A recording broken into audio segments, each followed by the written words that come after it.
Let's go. Let's go. Brian Thomas Jr. Are you excited about this? You should be. Okay? Like, I have been thinking about this for so long. What if LSU decided to put together their greatest wide receiver class ever? Let's go.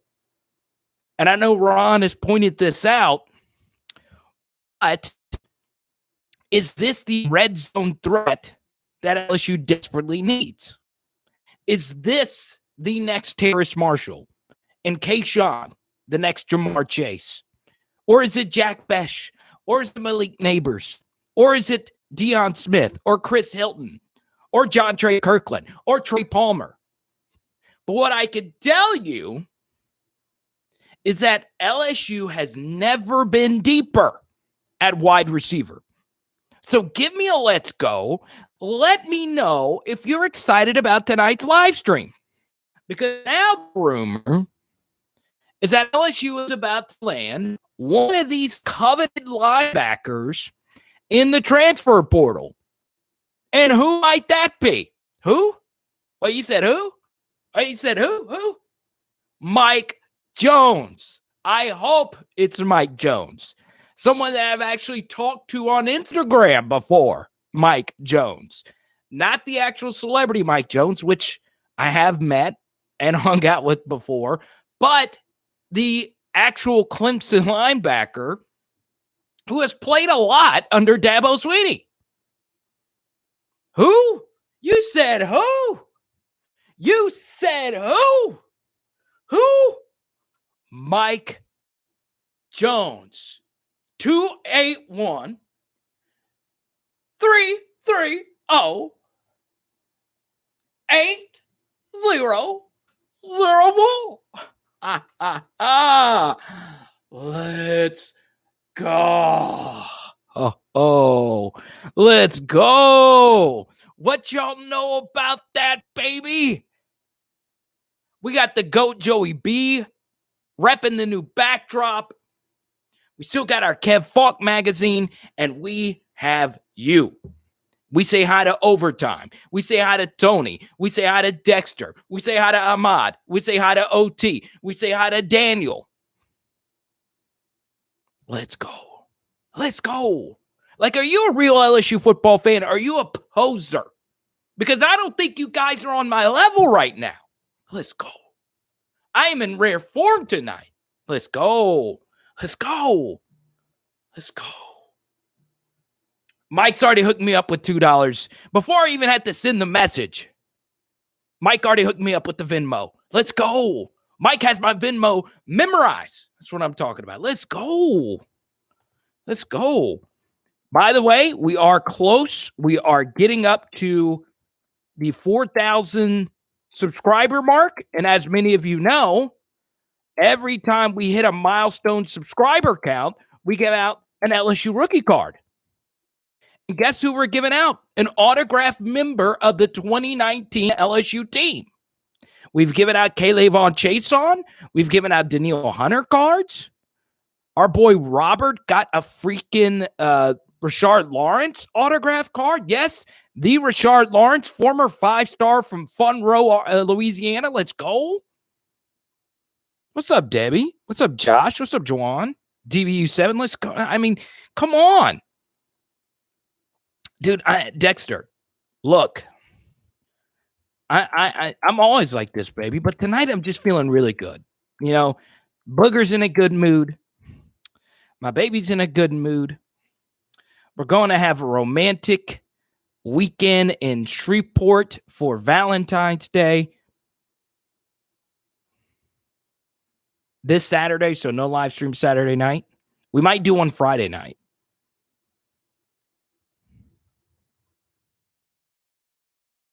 So, those are obviously the two biggest stories. They're just the two biggest stories. So let's start, because a lot of you come to this channel. What's up, Mikey? What's up, Mikey dropping a 10 spot? And Alexander Hamilton. Alexander Hamilton. I'm about to get my Leslie Odom on. Lin-Manuel. Alexander Hamilton. Oh, man. My guinea pig is ready. I need something with Fiocco on it. Okay, I got you, Esteban. Here's the thing.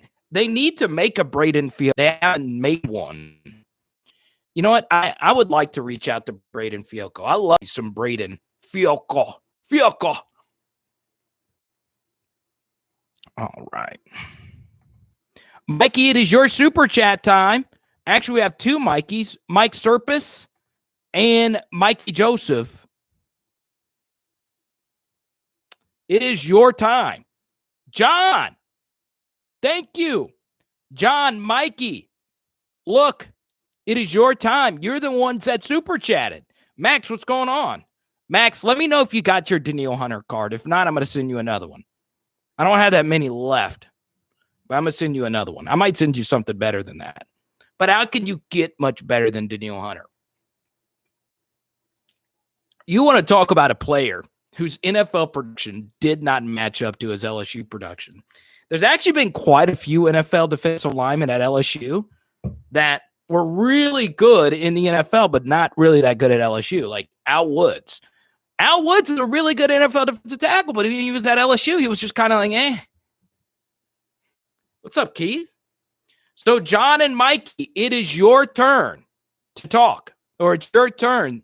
Whatever you want me to talk about, you just let me know. Let's go, Gerard. Let's go.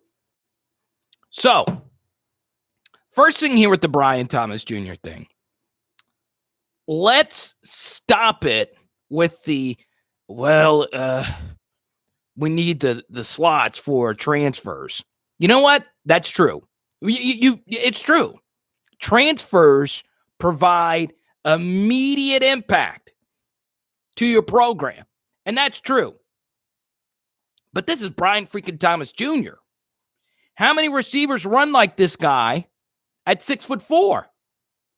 How many wide receivers were all-world basketball players? Not many. A slot is well worth it on Brian Thomas Jr., okay? If anything, if Brian Thomas Jr. goes to Texas A&M, that's not good. I at Alabama. But the one place I didn't want him to go was Texas A&M. Because Texas A&M's wide receiver room is nothing that scares me at all. Well, they get Jamon Osborne back and Desmond Demas. Neither one of them were a factor last year. Osborne sat out. Demas didn't hardly play. Texas A&M's wide receivers could get nowhere versus our guys.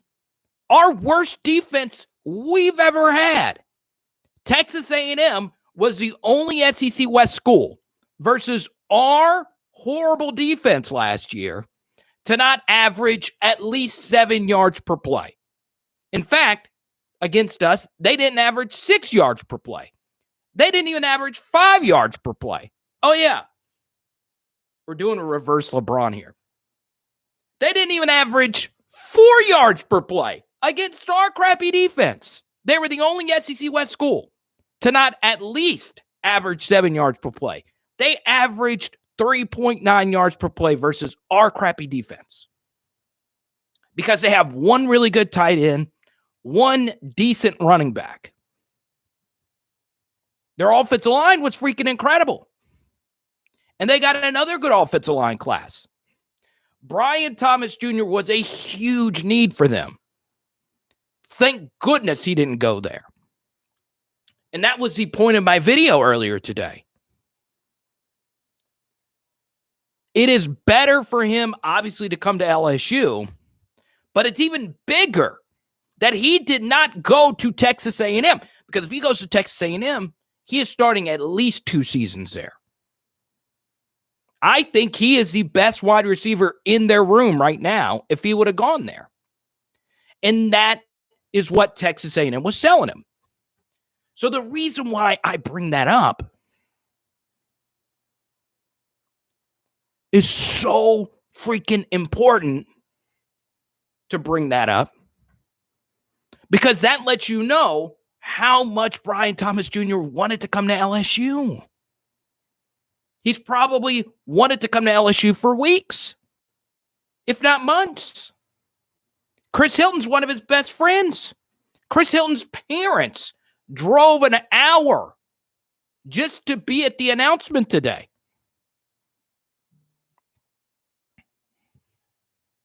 I'm blown away. Mikey with another super chat. Okay. I know some of you want to talk about Elias Ricks.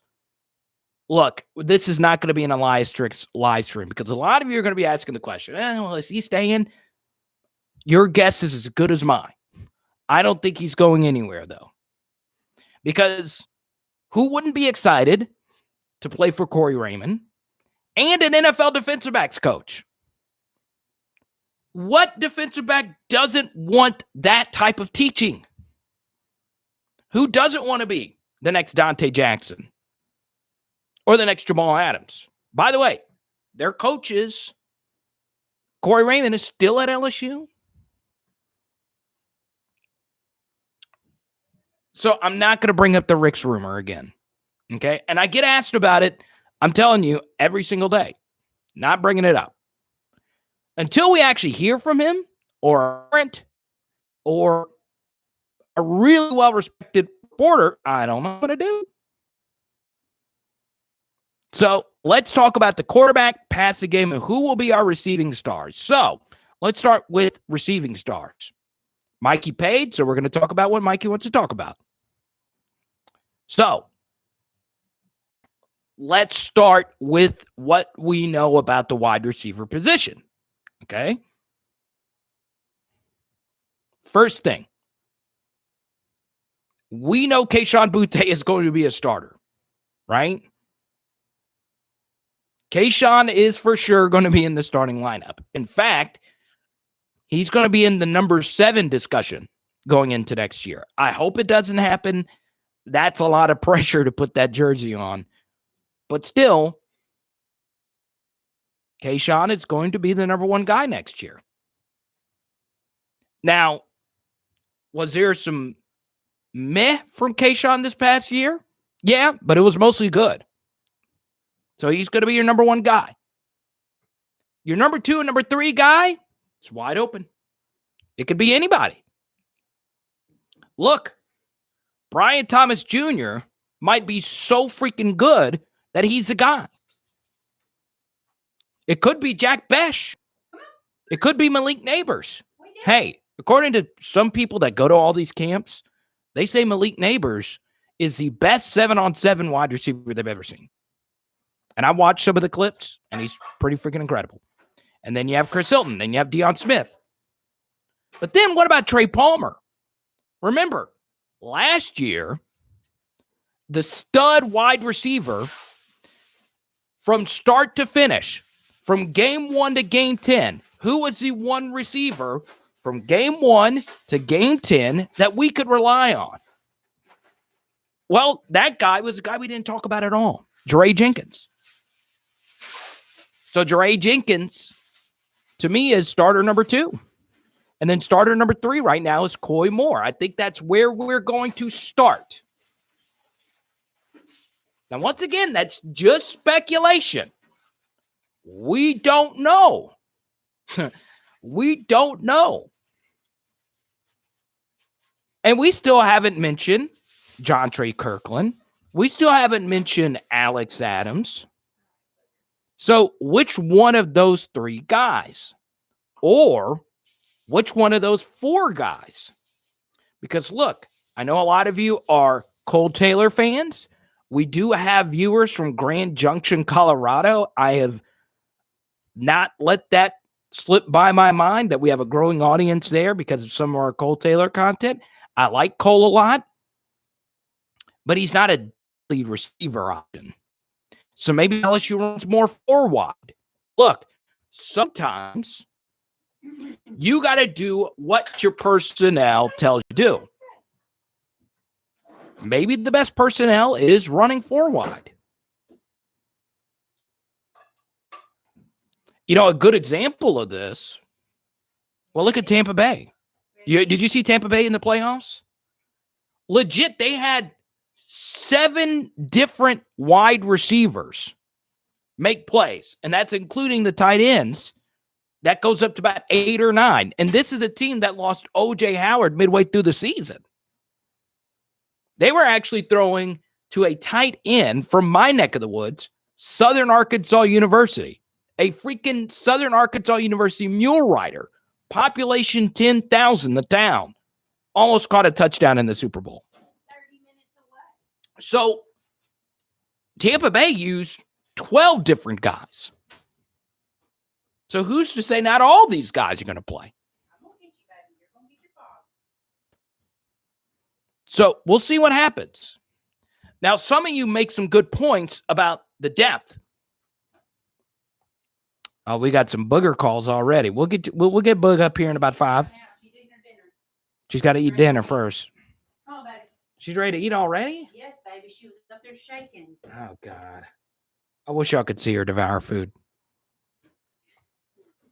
What comments are going on? I don't have any. What are you talking No, I'm talking about what's going on in the live chat here. about? Oh, something happening? I don't know. Some people are getting fired up. That bag? That booger. Get him fired up. Dynell, what's up, buddy? Welcome to the channel. Mario, what's up, dude? I've been waiting for you. Maxim, no, that's not his game. I don't see that happening. He said, could BTJ put on some weight and switch to an Arik Gilbert type of role? No, I don't see that. You got to understand.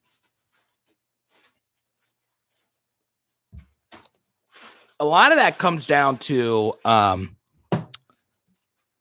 your punch? oh, yeah, I would love it. A lot of that comes down to size. Kareem, what's good, man?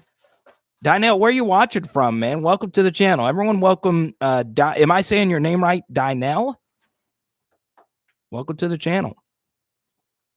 I agree with Eric. I know that's been the rumor that Jack Bech is going to be the Arik Gilbert role.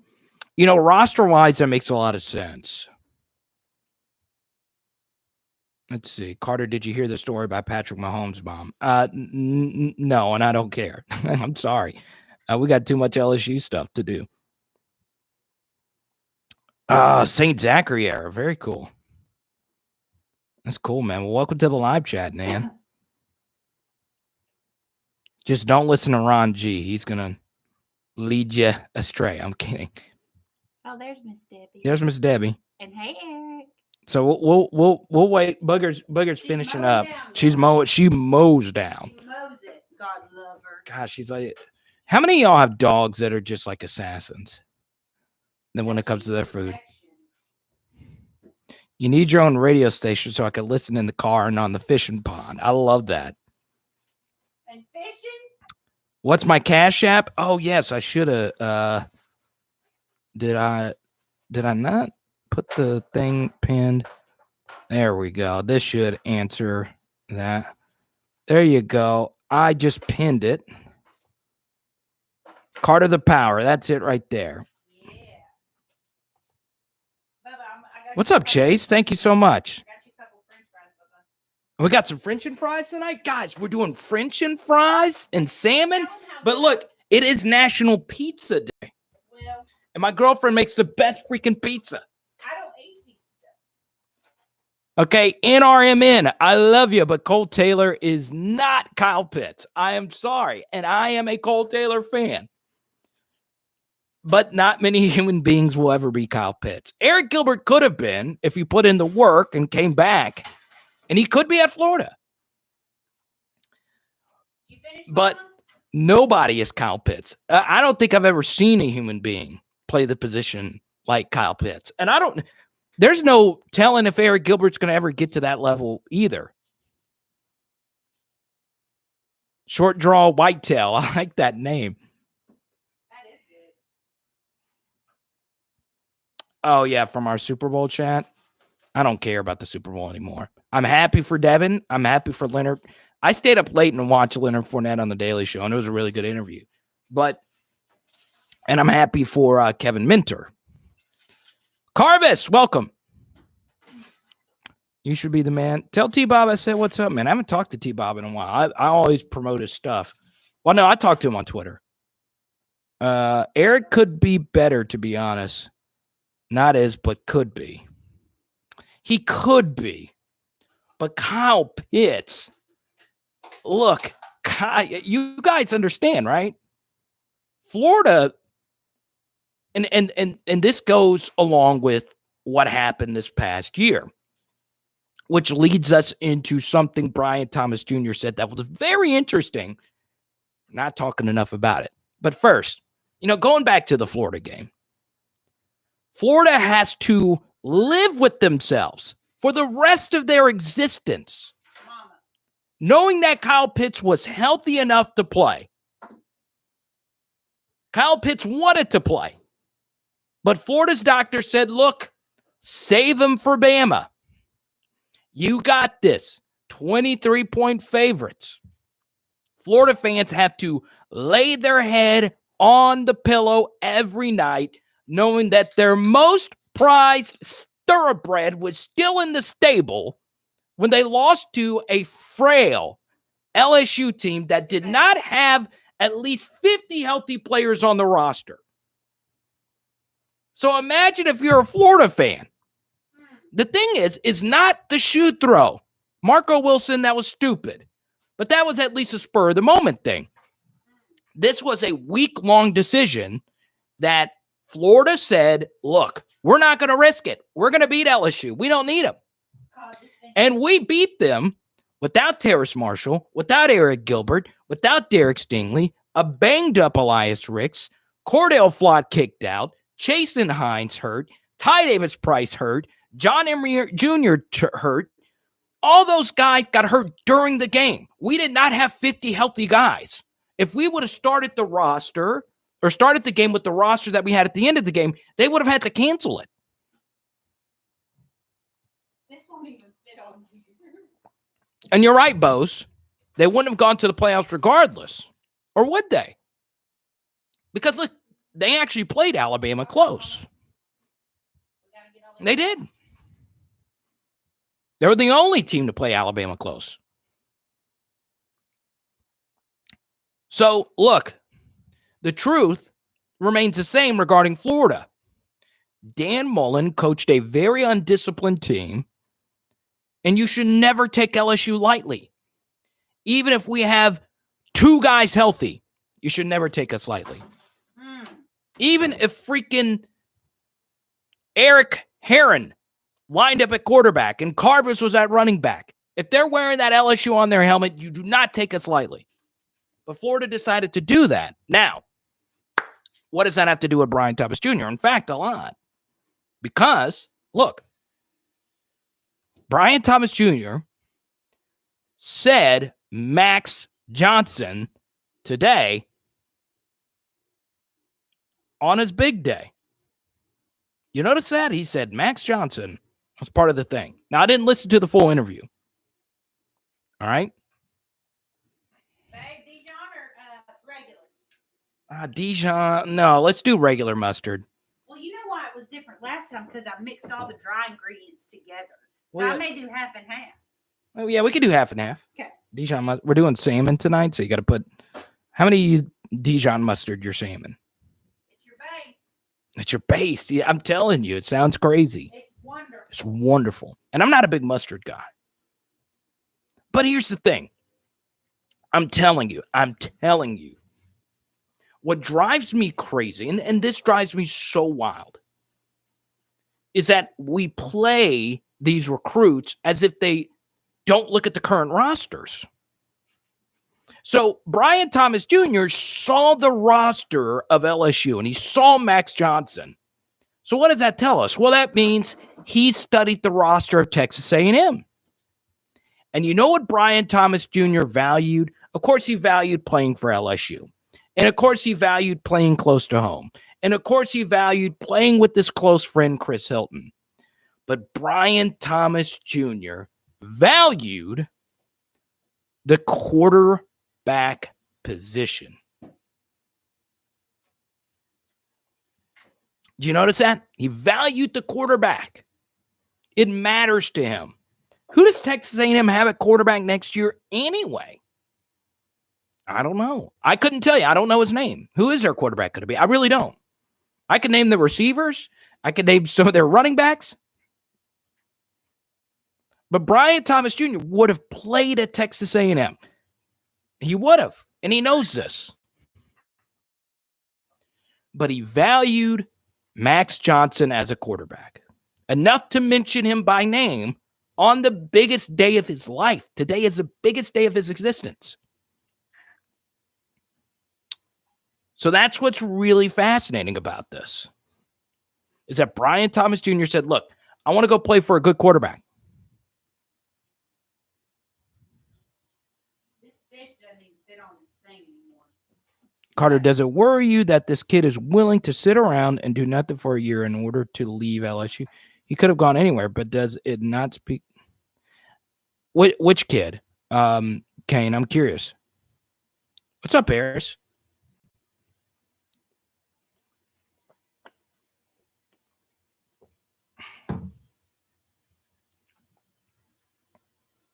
Eric. Well, I don't know. I've yet to get in a... Oh, my goodness. Someone just dropped... Wow. We just got a huge Cash App from Pamela. Pamela, thank you for that. Wow.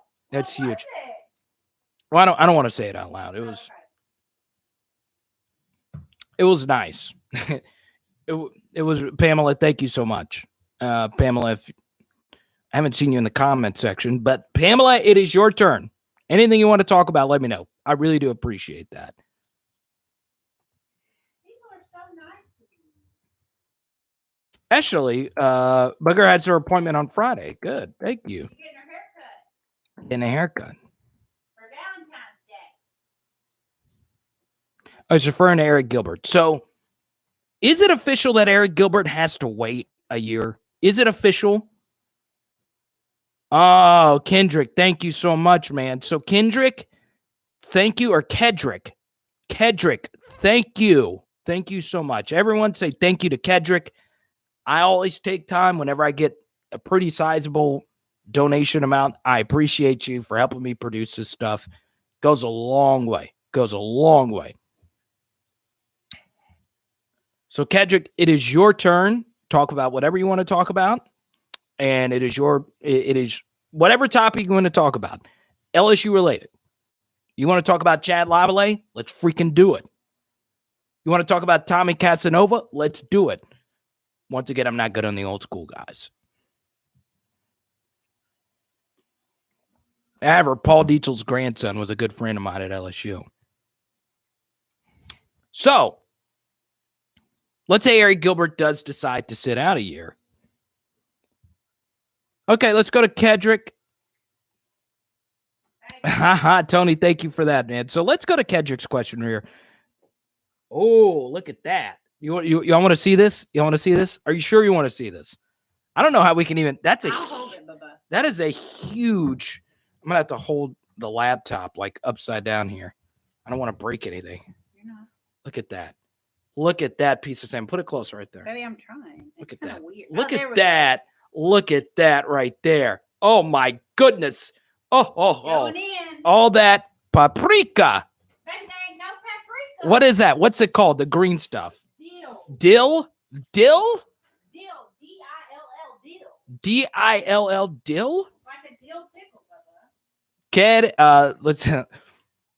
I had slobbered because I'm like... Did you really? Yeah, my mouth is savoring because I'm such a salmon guy. Baby, that's embarrassing. Leonard is our resident salmon guy, and he tuned in right when you put the salmon up. Leonard is going nuts right now. What do you say? Leonard is nuts. Leonard is going nuts. So, back to Kedrick's question. Sorry, guys. So, yes, LSU is back in the national championship discussion simply because when you recruit at the top 5 national level, All right. Every time you recruit a top 5 national class, that puts you in the discussion every year, every single year.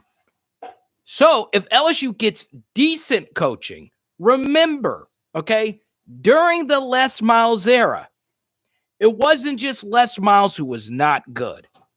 John Chavis began to regress. The offensive coordinators were not good. Cam Cameron and those guys were not good. And LSU and those Fournette teams were still good teams. They were still good teams. Now, did they compete for national championships?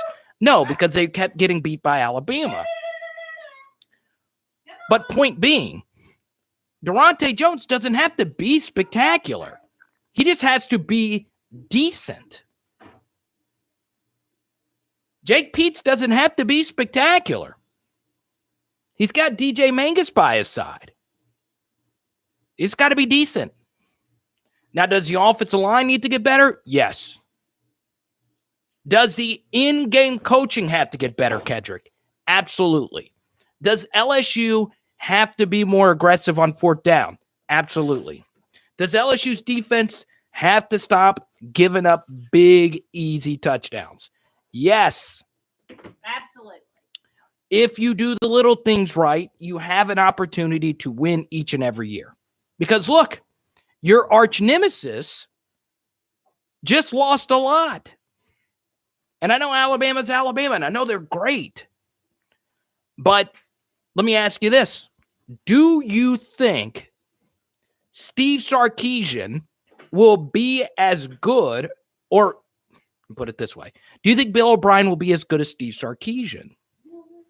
Do you think Doug Marrone will be as Alabama's best offensive line coach who also went to Texas?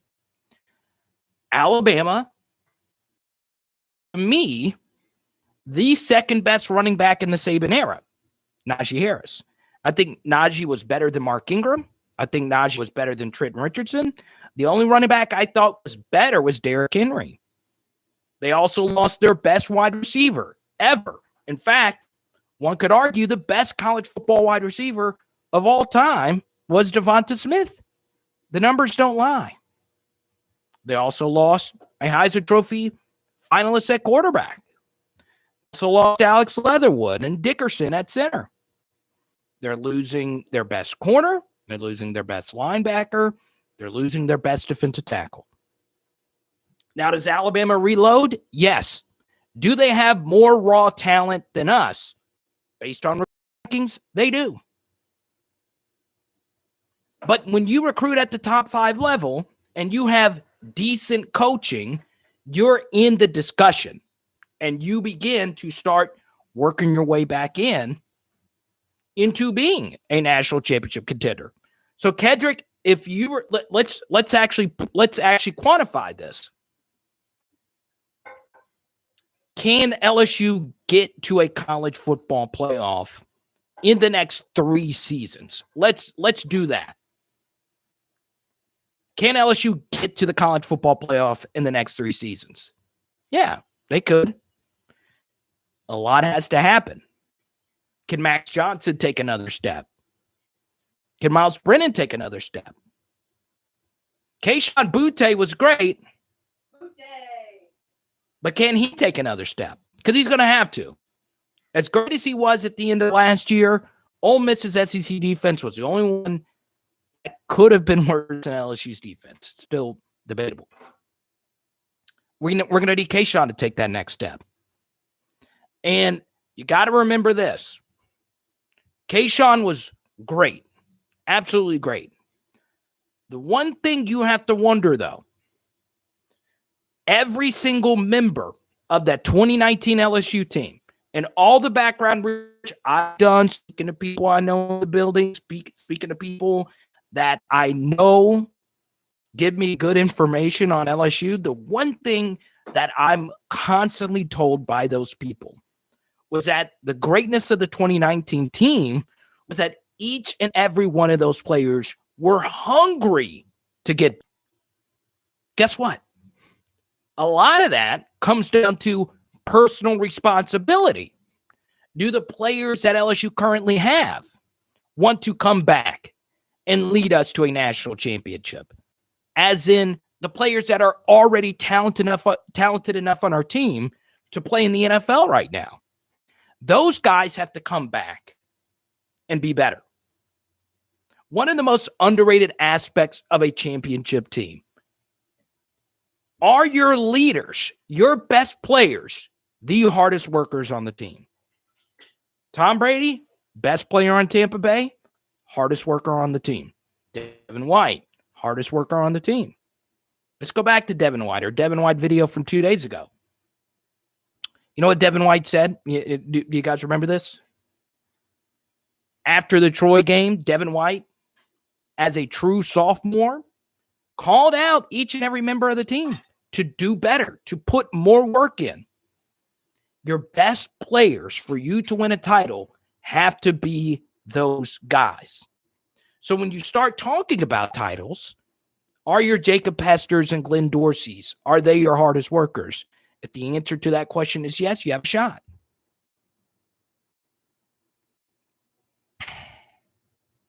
So, Kendrick, hopefully that answers your question. Thank you for your very generous chat. It really does come down to that. And if you were to ask Jacob Hester, if you were to call into his radio show tomorrow and say, well, how important was that aspect? It's huge. It's absolutely huge. You got to have guys that are willing to put everything on the line. Got to remember this. Glenn Dorsey legit risked his NFL career to come back for another year to go for the national championship. He was a first-round pick. He did not have to come back, but he put in the work, got injured during the year, played through the injury, and won us a national championship. And he wasn't the same player after that. And I know I bring that up a lot, but the dude literally sacrificed everything. Now, he played 6 years in the league and made a lot of money, but he probably would have played 10 if he was healthy. All right, Ron, we'll see you in a bit. Evan says, who do you think that player could be for us? Well, ask yourself this question, Evan. Who are the clear-cut best players on the team coming back next year? Well, that's Derek Stingley, Eli Ricks, and Cashapp. Probably the three best players coming back for us next year. Are those three guys all guys that want to do that? Well, I can't answer that. I legit can't. I can't just guess. You'll never just see me just guess if someone wants to put in championship offseason work. I'm guessing all three of them are hard workers. I would say that they are. People tell me that they are. But, once again, ask Jacob Hester or anyone that's won national championships. That ultimately just comes down to you. It does just come down to you. Those championship type of players, there's only so much coaching you can do. For instance, I brought this up earlier with the BTJ video. Mickey Joseph actually benched Cashapp. It was his decision to, and he said this in an interview recently, to put Cashapp on the bench because he needed to, he's a true freshman. He needed to put in a little bit more work to get to where he is now. Those things are important. Those things are very important. You should be hyped.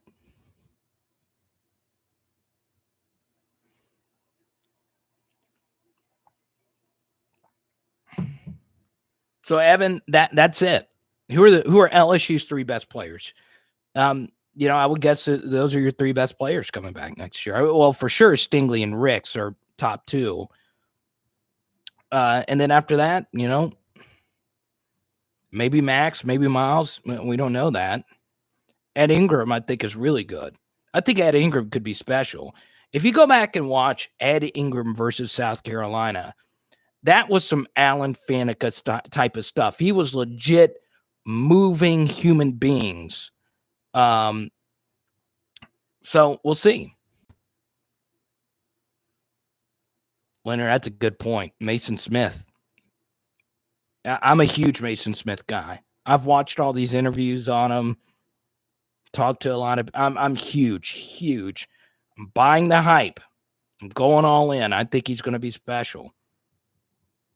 Now, I'm not going to say it's going to be Dorsey, but I think he's going to be really good. I would be shocked if he is not an All-American in 3 years. I would be shocked.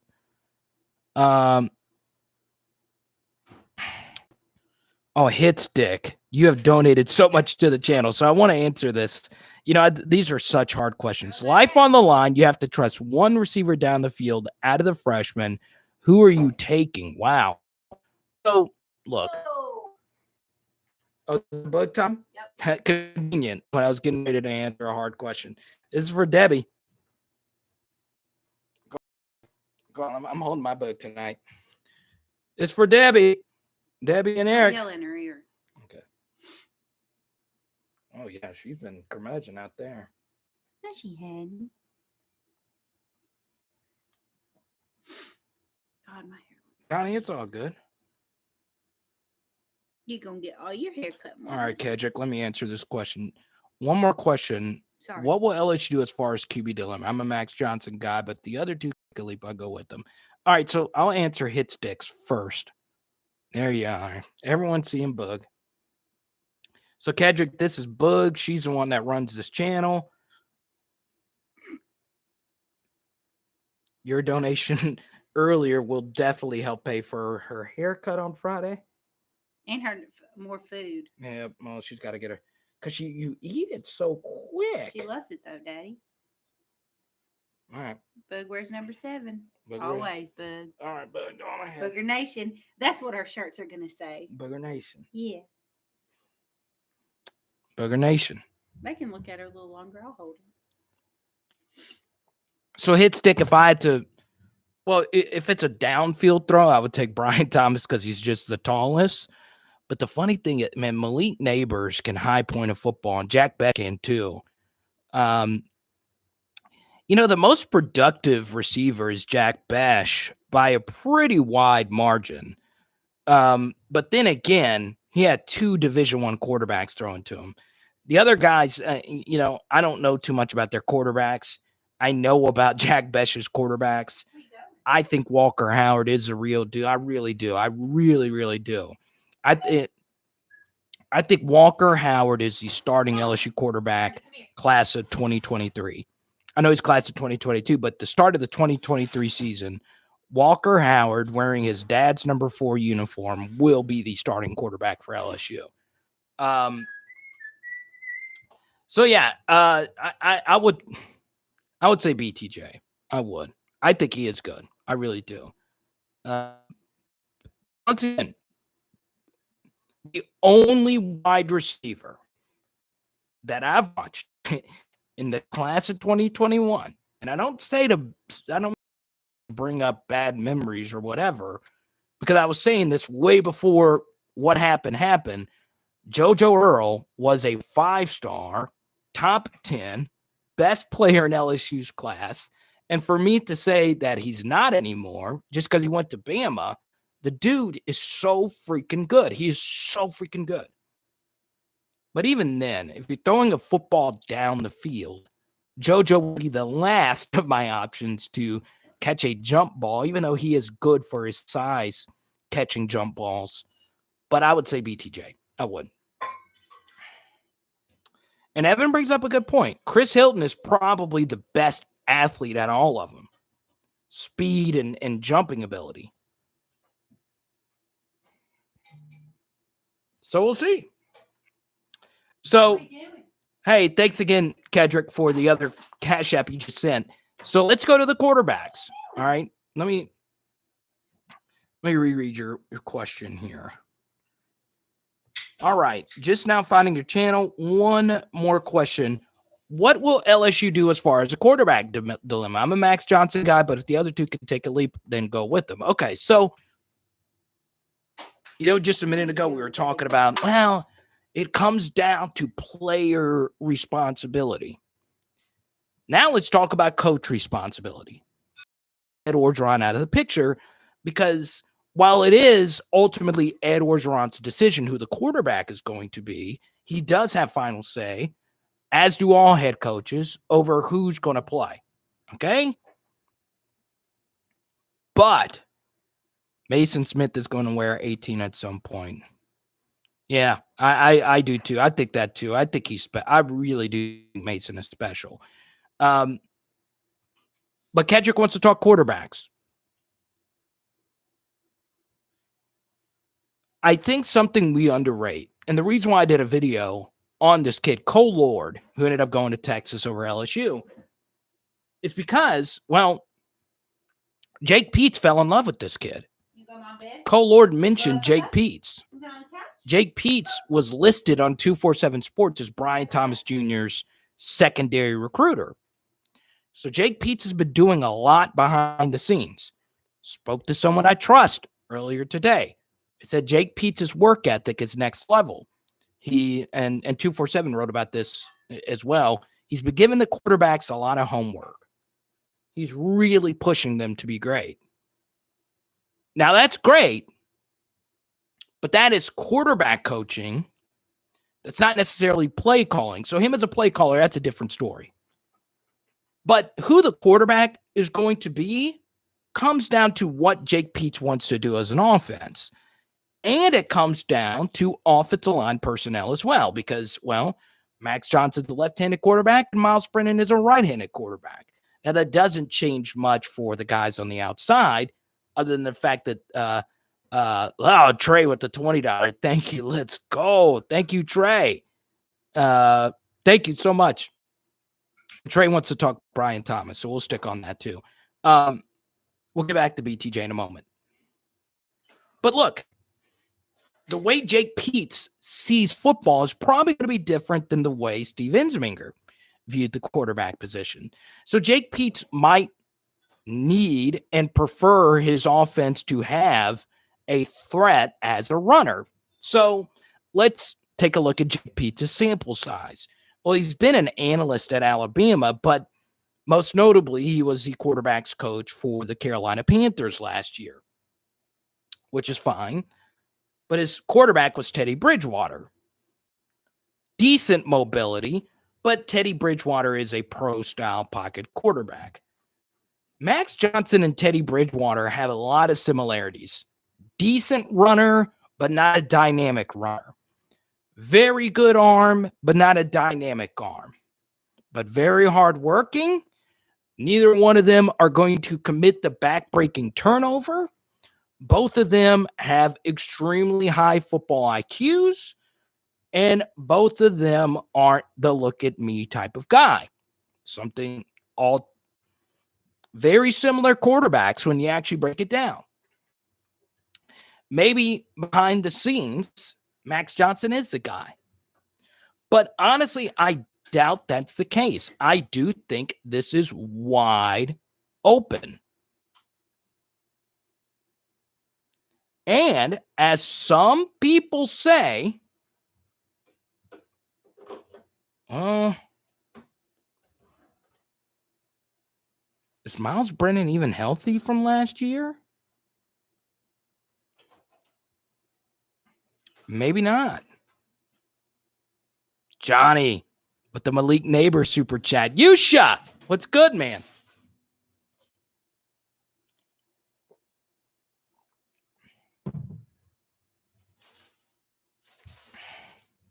So, look, if you were to ask me who the starting quarterback would be next year, I would say Max Johnson as of right now, especially when you consider the Miles Brennan health thing. Now, I'm not counting out TJ Finley, but one common theme with TJ Finley last year was he back-breaking turnover. He made one in basically every game he played. Just a pick six. Nearly every game. Even in this game against South Carolina, his best game, had a near pick six. Auburn, you saw it. Alabama, turnovers. Texas A&M, well, pick six. Max Johnson never did that. And that's huge. So we'll see what happens. The Max Johnson health thing is going to be huge. So hopefully that, Kendrick, that answers your question. If I were to guess who the starting quarterback would be next year, I would say Max Johnson. I would. Now, some of you talked about Malik Neighbors. Malik's a really good player. Obviously, a late offer going to Mississippi State, ends up going to LSU because of the JoJo Earl thing. You go look at Malik Neighbors. Some say he was the best receiver on those 7-on-7 Louisiana bootlegger teams. Very competitive guy, very juicy guy, a guy that just freaking gets after it, and I love it. Kind of quiet, but look, it's all a crapshoot. It's all a crapshoot. We don't know. We simply don't know.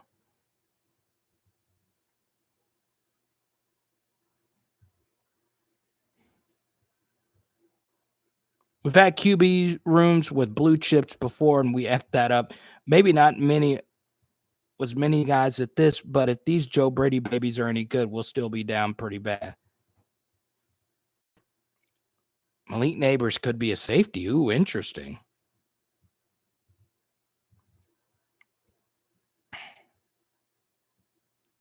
TJ will get the first crack at it because he's a hometown favorite. I disagree with that. I don't. I mean, this is LS freaking U. Our best quarterbacks have not been from Louisiana. In fact, they've been the opposite. Matt Flynn was from Texas. Danny Etling, Purdue transfer. Zach Mettenberger, Georgia. Joe Burrow was from Ohio. So I don't think that plays a role. I don't think so. Do I like Chris Hilton? I do. Lots of injuries. So that plays a role, but no, he's good. He's really good. He's really good.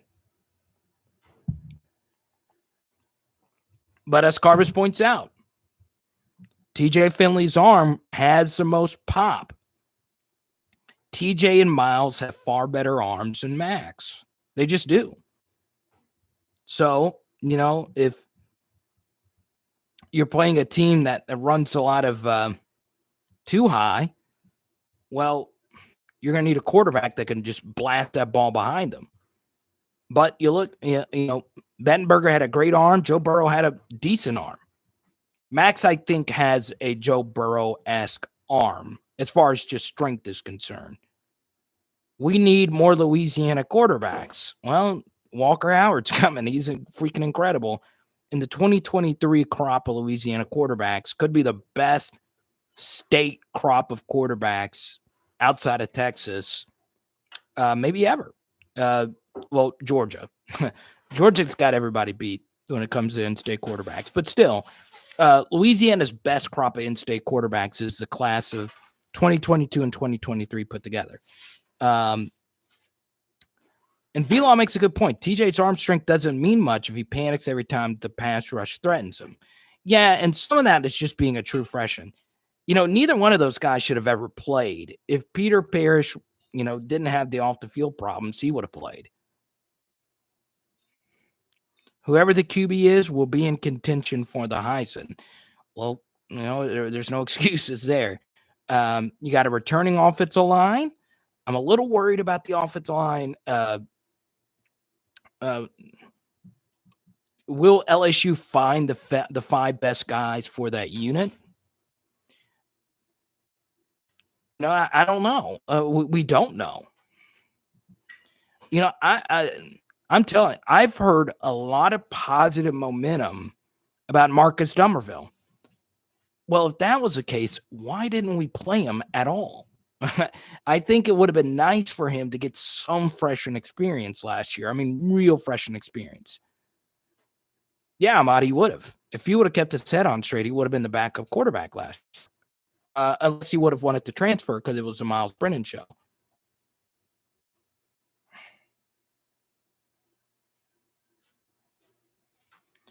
What about the running back position? By the way, Trey, it is still your super chat, so whatever you want to talk about, let's get to it. Paris says Cardell's been showing out this spring. I hope. Let's put a percent up time for that guy. I'm telling you. I kind of feel bad for Cardell. Lindsey Scott returns and wins the starting QB. Why not? No, Justin McMillan will be the guy.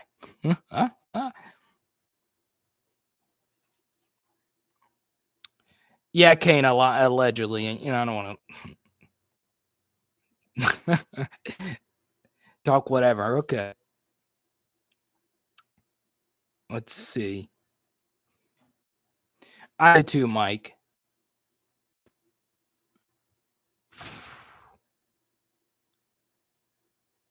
Johnny Cardell is not a bust.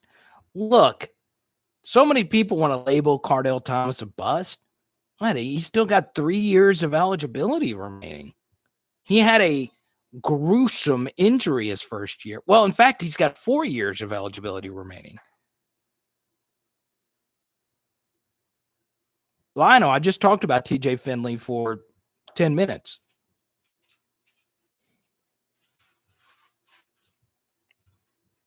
I'm not ready to knock TJ out of the picture, and Jake Peets isn't either.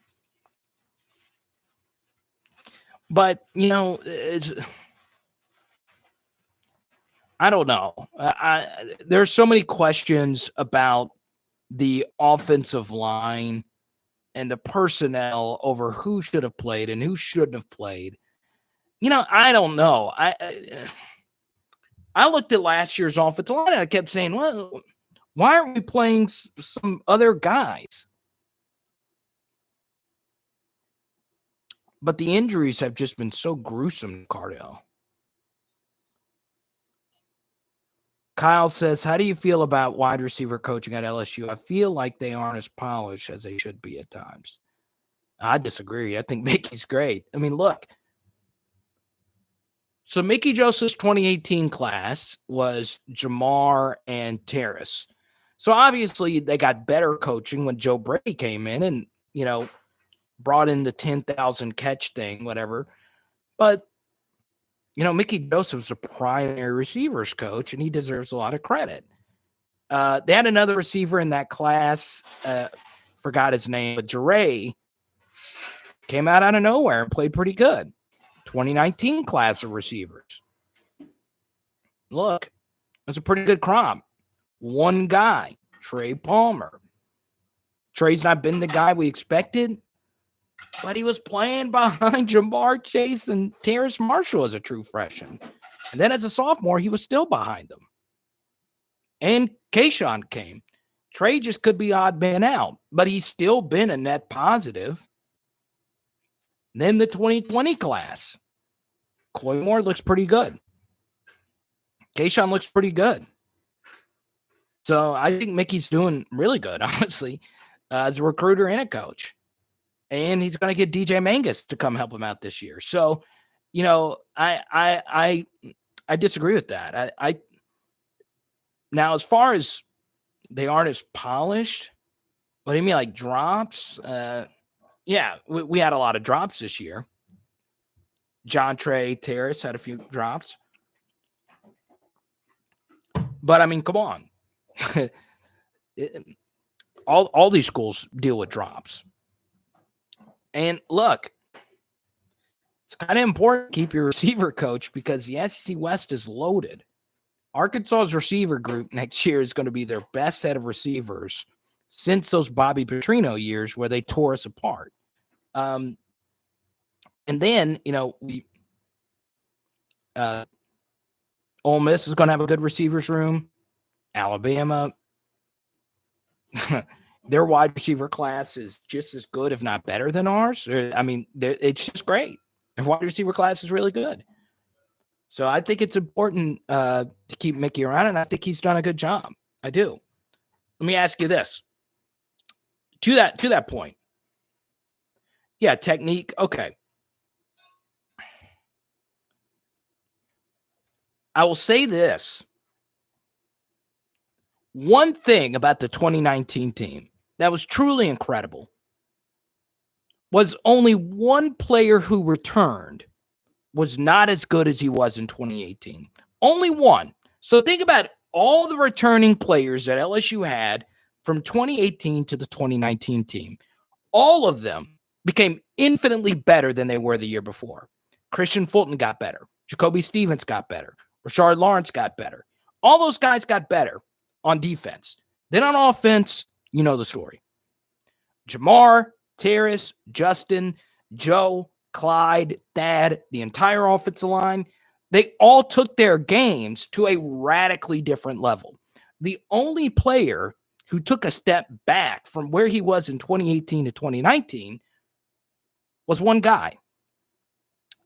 And by taking a step back, he ended up winning the Thorpe Award. It was Grant Delpit.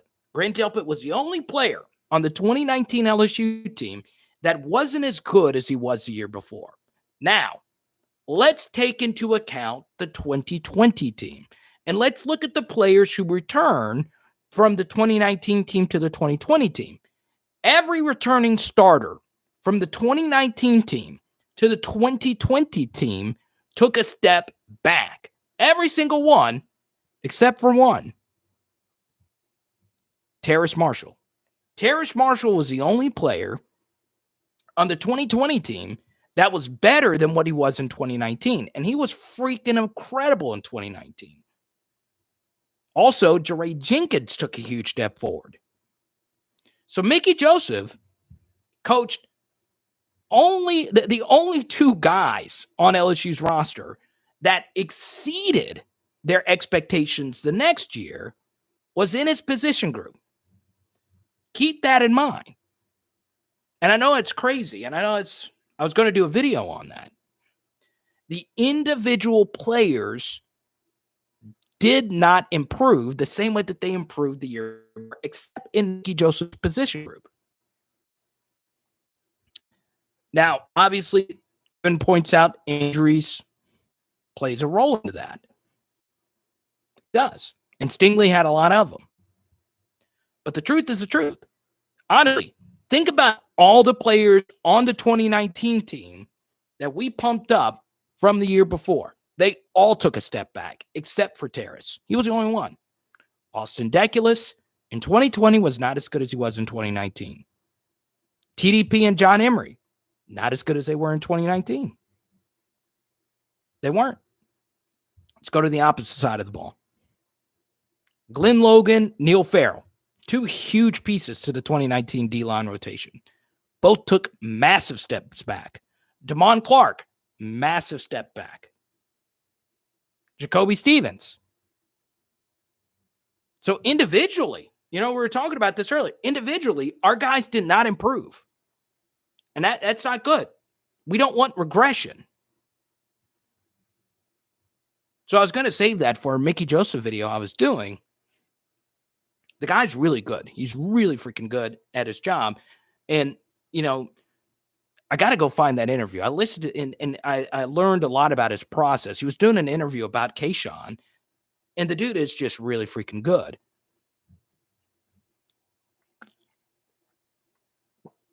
I mean, LSU's receivers were good last year. They were good. With 3 different quarterbacks, they were good. Zach Van Rosenberg got better. That's true. That's true. But, it's specialists. I don't know, Evan. Because I think it was you over time who said, why hasn't Mickey become an offensive coordinator? If a non-Power 5 wants to give him that opportunity, he deserves it. He deserves it. It's the same thing with Corey Raymond. It's the same exact argument. And Carver sets a good point, too. Chase and Marshall are 5-star players. Shelvin. And that's another thing. LSU didn't have their 3 best returning players back, which is Chase, Shelvin, and Kerry Vincent. Oh, no doubt, Jared. The number one indicator in the past over whether or not LSU is going to compete for a national championship, the number one indicator was returning starters. All right? Actually, let me take that back.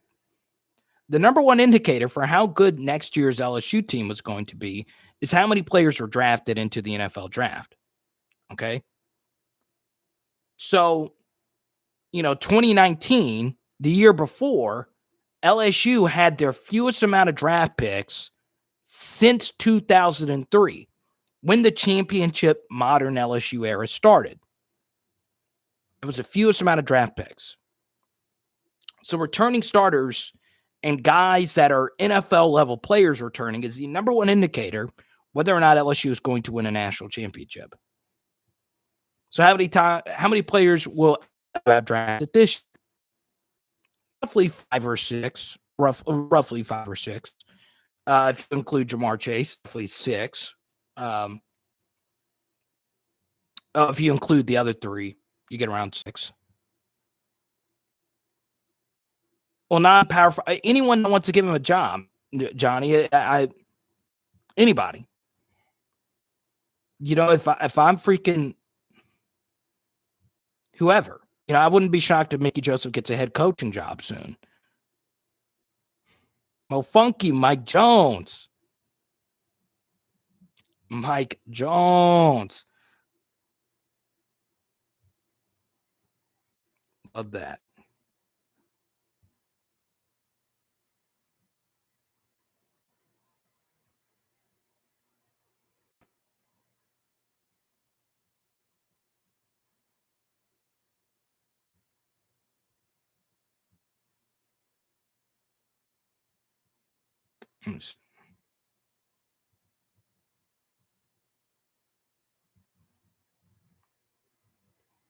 Wait, what happened to Colin Cowherd? That's one of my freaking idols. Is Colin okay?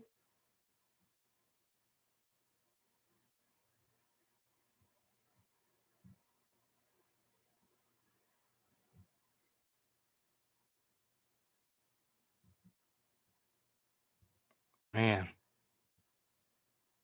I can't watch a video. I hope Colin's okay.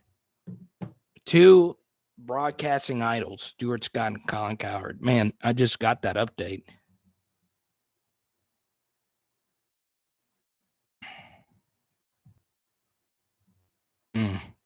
Hope he's okay. I do. I will cry if something happened. He did release an Instagram video, and apparently he's okay. Lots of my favorite, I don't mean to bring it down, but a lot of my favorite sports journalists have been dying. Sekou Smith, I liked a lot. Pedro Gomez, Therese Paylor. It really sucks. But anyway, back to LSU football. Okay, so NRMN has asked me a lot of questions about Philip Webb. I don't know. The number one question you got to answer about Philip Webb is what position does he play? Is he a defensive end? Is he obviously it'd be better for his playing time if he played traditional linebacker. But if he is an outside linebacker, a blood clot in the lung.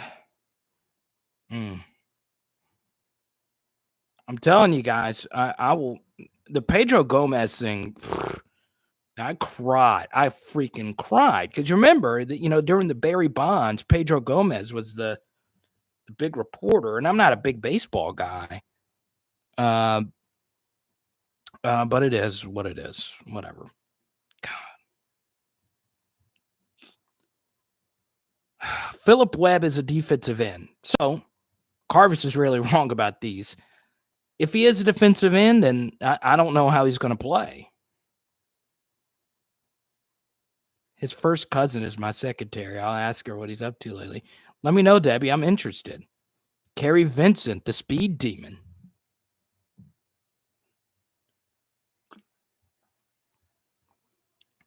They said that he is one of the best athletes to ever play at LSU.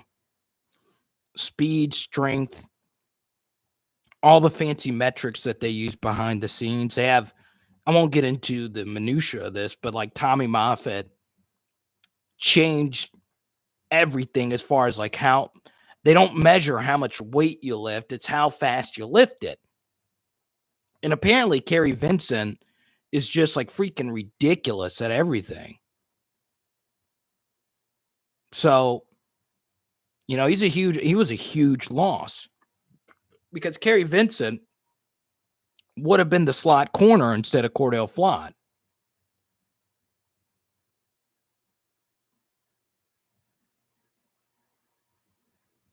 Oh, yeah, that pick in the dome. Kerry Vincent's a monster. At the end of last year, he was probably LSU's best defensive back. I mean, really, he was playing at such a high level. Bo, what'd it do? Guys, this will not be a 3-hour chat like it was this past Saturday because it is salmon night. You guys know when it's salmon night, I get hype. Well, I really do. Now, he's not like a Tyreek Hill speed, but I mean, he can run.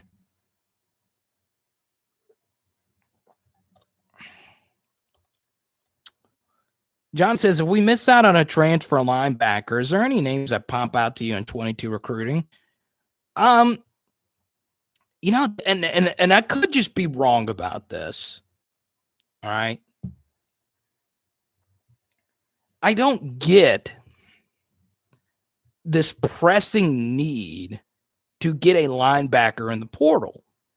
Remember, sometimes what Ed Orgeron says is not based on need, but based on talent.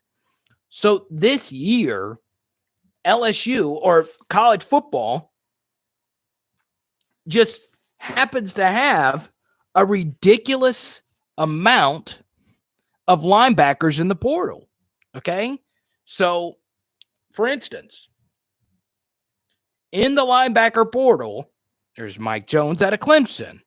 There's this Palai Gatoe guy who started at USC, a former 5-star.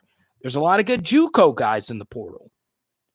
So I think Ed Orgeron is just pursuing these guys because they're talented. But, I have a hard time believing that if LSU was forced to play Josh White or Antoine Sampa, that not one of those guys could do the job. Micah Baskerville will be a better player next year. Damon Clark will probably be better than what he was this past year. So those are two guys with a lot of experience, two guys heading into the second year of their progression, and you have the guy from Greg Penn, and you have Bug Strong. So those are 6 linebackers. You need 2 of them to be good because most defenses don't play 4-3. They play 4-2-5. You're in your nickel package. So of those 6 guys, can we get 2 of them to be good? Can we get 2?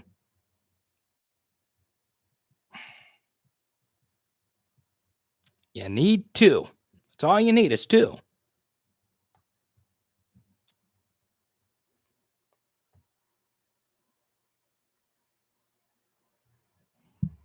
Exactly what Bo said.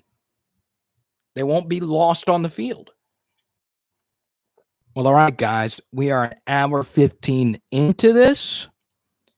We always do this around this point. Where are you guys watching from? Shout out where you're watching from. Let me know. I am curious.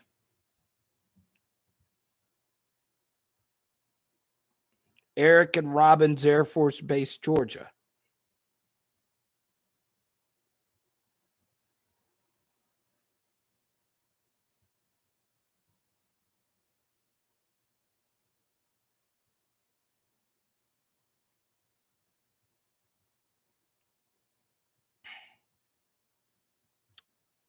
Will and Ruston, what's good, man? I freaking love Ruston. I freaking love it. Omaha, McCool, Orange, Texas. Mikey's in Shreveport tonight. Fort Benning, Georgia. Abbeville, Louisiana. Canes and Mars, which makes sense.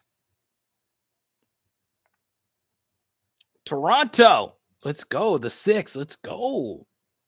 So this is where it gets interesting, right? We were talking about the 2022 class, the 2022 class, could be pretty good. I would be shocked if LSU doesn't have a top 5 class in 2022. Slidell, Louisiana, River Ridge, what's good? So, it's funny. As we move along here,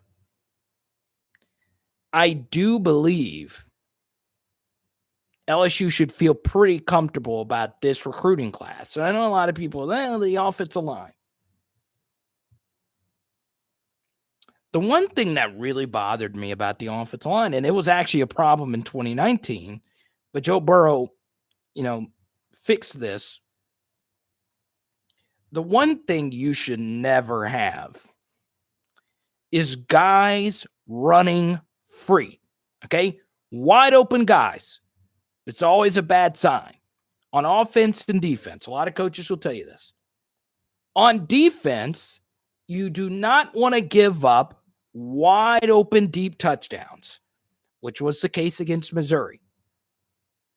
On defense, you don't want to allow runs to the outside untouched. That was a huge problem against South Carolina. It was a huge problem against Auburn. But a big problem with the LSU offensive line this past year, untouched blitzers. You don't want guys running free at your quarterback. The funny thing about that was that was an issue in 2019. And LSU didn't really fix it because they didn't have to. Joe Burrow was so freaking good at evading the blitz. And this is why so many NFL evaluators got Joe Burrow wrong. This is why so many national media members said, well, look, Joe Burrow, he played in this team. He had a superstar offensive coordinator, unbelievable wide receivers, best running back in the SEC. But you actually had to watch him play to see how many plays he made with his legs, how often he was able to evade the rush. He is ridiculous in that aspect. A lot of quarterbacks aren't. They just aren't. They're not good at evading the rush. So this year, in particular, the Texas A&M game, LSU's offensive line missed so many assignments. So now, this is going to be something Jake Peetz is going to have to figure out, along with James Craig. Can we figure out how can we prevent that from happening? How is that salmon turning out? Should be good. Let me do a quick check.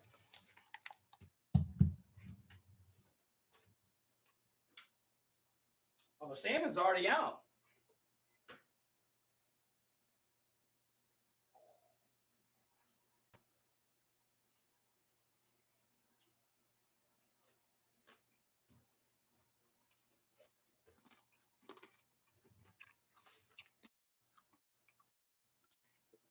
Now, salmon is fired.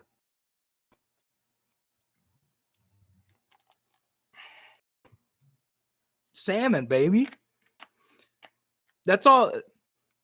I want y'all to know this. So Leonard joined the live stream right during the salmon talk, and Leonard always talks to me about salmon.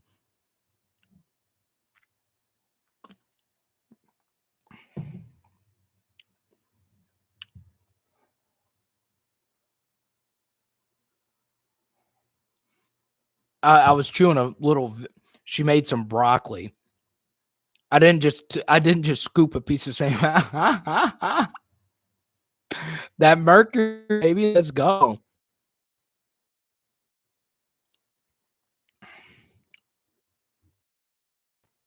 Need to eat salmon hot. No, you don't. Everybody was asking about the salmon. What? Everybody was asking about the salmon. Oh, okay. Well, I'm trying to cut it up. We still got to cut it up. How is old Alice Joe? Fine. Fresh? I got the fresh. No, not fresh. I have the coolest nieces in the world, if you're asking. Alligator gar? What is gar? Gar is a nasty bottom feeder fish. Oh my goodness. Alligator gar? So she's gonna cut it. Cut up that salmon, baby. And it's got the little paprika on the top. You want to do like some ASMR? That wasn't funny. What?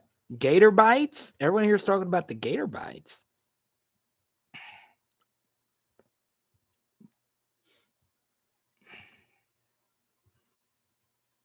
SPH.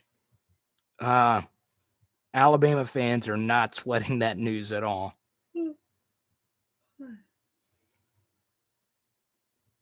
Got to be careful with Kane. His hair is crazy.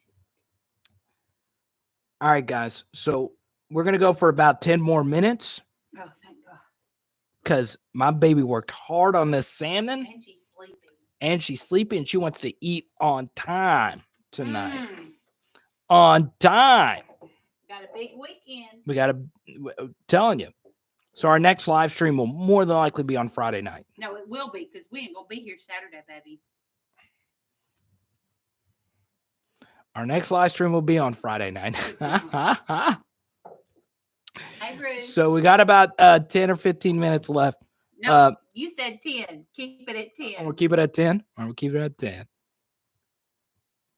So let's see. But as we always say, a lot of you don't like it when we sign off. I remember a few months ago, we were 4 hours into a live chat after a game, and Jonathan wanted to pay $100 for us to do another 5th hour. So if you super chat, if the super chats keep coming, if the Venmos keep coming, I'll keep talking. Oh, I know. But look, kind of like at halftime, we had a $50 super chat from our boy, another Jared. Got a lot of Jareds here. Jared Sumners. That is, I've never seen Jared spelled Jerid. Kane, I don't know. I got to figure out how to reach out to him. But this has been a fun live chat. It has been. You want to show them? You want to see? Some of it kind of tore when I took the skin off, but. Oh, we got it. We're going to put it down. Look at that. Look at that. Look at that paprika at the top. Baby, quit calling it paprika. I like calling it paprika. But it's not. It's called dill. Dill. Go get that salmon. SPH knows a good piece of fish. I like that. I know, Michael B., but I am here for you. You guys don't understand. This is my job. I'm here for you on Tuesday nights, every Tuesday.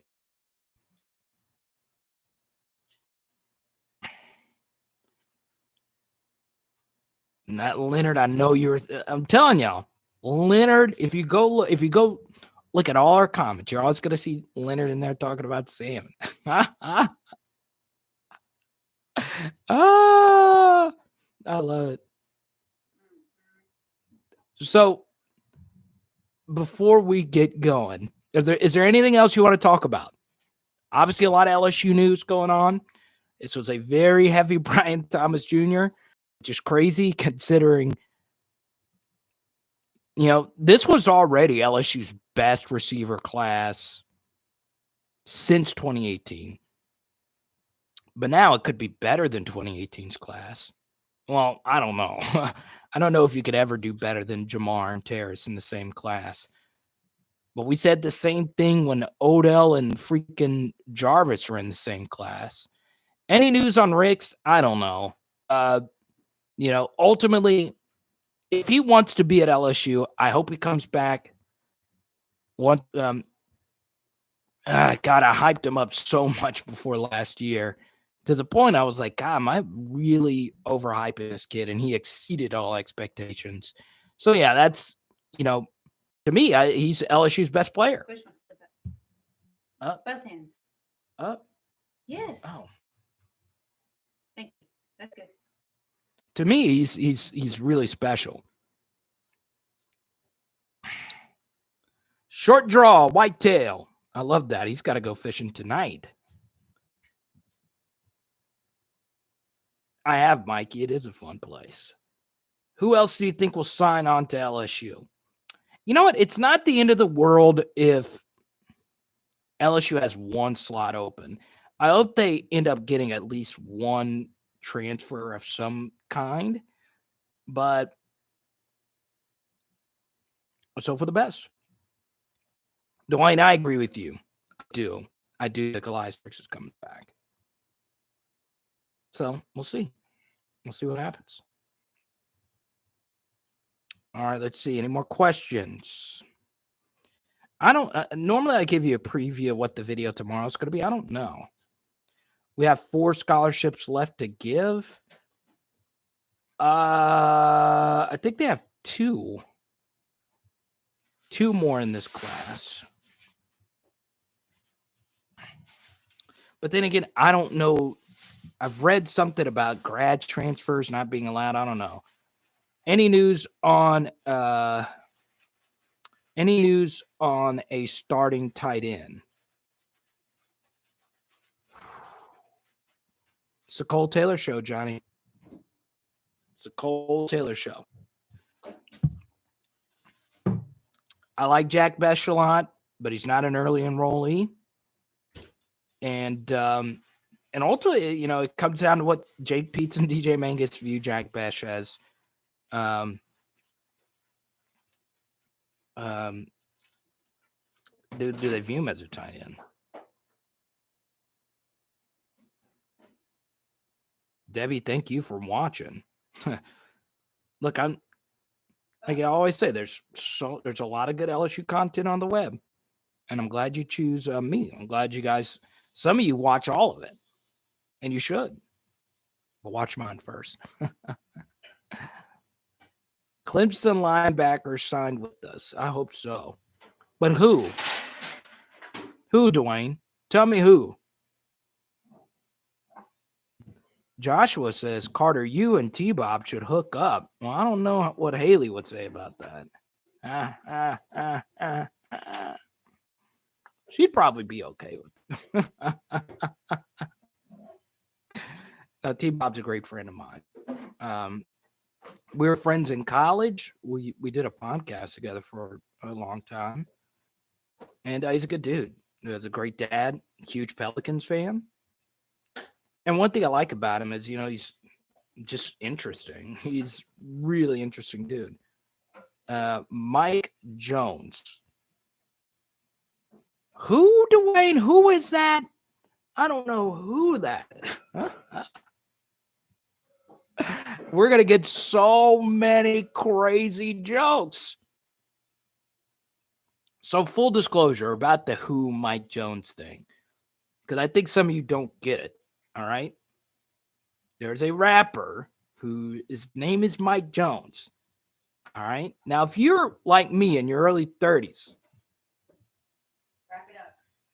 She's telling me to wrap it up. Not the first time. Ha, ha, ha, ha, ha. Kidding. Mike Jones did a song. Who Mike Jones? Who? So I just tweeted out a photo of me and Mike Jones. We did a video a few weeks ago, and Kane, who actually has a YouTube channel that covers rap news. By the way, rap gossip is like the number one thing on YouTube. Shout out to academics. Look, Mike Jones was a big part of my childhood, and I was lucky enough to get to hang out with him one night. So I do ESPN radio in South Carolina sometimes for an ESPN affiliate in Clemson country. And I had a guest, Michael Felder, who's a great college football analyst. And I got him to do the who Mike Jones thing. And he was just randomly talking about Mike Jones. So I Instagrammed the video of me and Michael Felder doing a Who Mike Jones thing, and the actual Clemson linebacker Mike Jones interacted with me on Instagram. So I hope Mike Jones comes to LSU, because Mike Jones was a huge part of me growing up. So, like, my music interests during my middle school and high school years, Nelly was huge for me. Also Ludacris. Then Mike Jones and Zero. Those are my rap guys. I was a huge boy band pop guy. NSYNC, Backstreet Boys, Spice Girls, Destiny's Child, Britney Spears. I ate all that pop crap up. J-Lo, whoever. But really, Mike Jones, man, that was so cool, man. No, I understand. Academics is like the most problematic hip-hop star, right? Or hip-hop gossip. There's a guy who hosts a podcast in New York who's a friend of mine. Shout out to the Sweens. God, dude, people hate academics. And I'm not a big fan of his either. I don't listen to much hip-hop podcasts. I know, like, Joe Budden's the most popular. Max, what it do, man? No, you're the man. Max, you have a really professional headshot. Like, that is a very professional headshot, Max. Like, I want you to file my taxes right now. Johnny, I love you. Thank you. Like I said, I'm feeling great tonight. We got our boy BTJ, the next great jump ball receiver. Got Jack Bech. Got Chris Hilton. Let's go. I'm not eating that. I don't know if it was like that when I left the store. Oh, it was open? Yeah. Who just slices a little thing of cauliflower rice open? Get off the live. Okay, she's ready for me to get off. I'll let you finish that. I'm kidding. Anyway. And let's go. Who was my first CD ever? My first album was I think my first album was Blink 182. I love Blink. I really did. I lived next to a punk rock band. Shawnery, about time. Do you believe Jack stays a wide receiver moves? I don't know. Just get him on the field. That kid's a ball player. All right. So, guys, some talk to you soon. All right. Slamming salmon night.